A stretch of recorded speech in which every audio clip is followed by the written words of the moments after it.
ఇప్పుడు ఇందులో వినిపించేదండి సిద్ధమంగళ స్తోత్రము. మన ఆర్థిక బాధలున్నా, ఆరోగ్య సమస్యలున్నా, ఏదున్నా ఈ సిద్ధమంగళ స్తోత్రాన్ని 16 రోజులు, రోజు 16 సార్లు చొప్పున మనం ఉదయం 5 గంటల లోపు కనుక మనం పఠించినట్లయితే మనకి కష్టాలన్నీ తీరిపోతాయండి.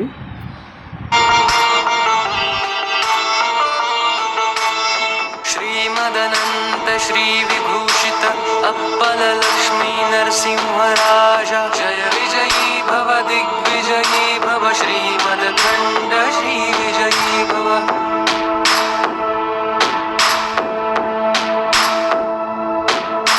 श्री विद्याधरी राधा सुरेखा श्री राखीधर श्रीपादा जय विजयी भव दिग्विजयी भव श्रीमदखंड श्री विजयी भव. जय विजयी भव दिग्विजयी भव श्रीमदखंड श्री विजयी भव.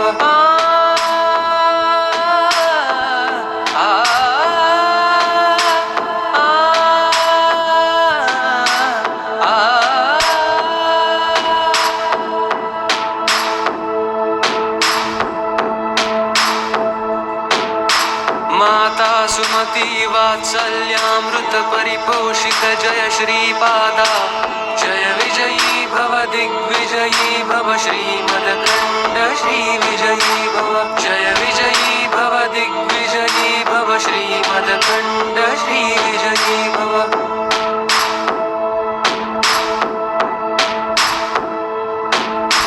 सत्य ऋषीश्वर दुहितानंदन बापनायनुत श्री चरण जय विजयी भव दिग्विजयी भव श्रीमदखंड श्री विजयी भव. जय विजयी भव दिग्विजयी भव श्रीमदखंड श्री विजयी भव.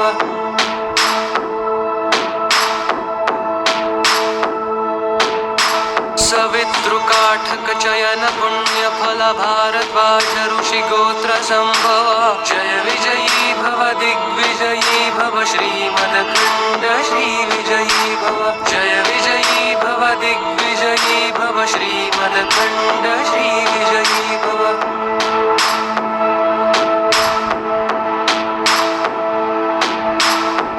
चौपाती देव लक्ष्मी गण संख्या बोधित श्री चरण जय विजयी भव दिग्विजयी भव श्रीमदखंड श्री विजयी भव. जय विजयी भव दिग्विजयी भव श्रीमदखंड श्री विजयी भव. पुण्य रूपिणी राजमाबुसुत गर्भ पुण्य फल संजाता जय विजयी भव दिग्विजयी भव श्रीमदखंड श्री विजयी भव. जय विजयी भव दिग्विजयी भव श्रीमदखंड श्री विजयी भव.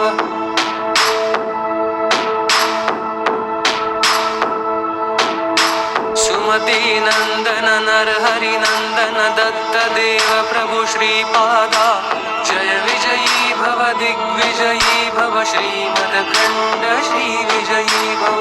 जय विजयी भव दिग्विजयी भव श्रीमदखंड श्री विजयी भव.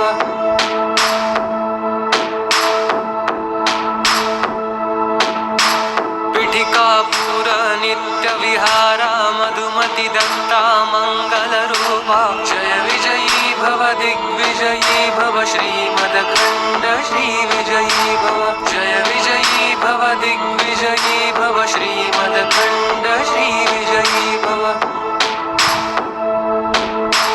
श्रीपादराजं शरणं प्रपद्ये.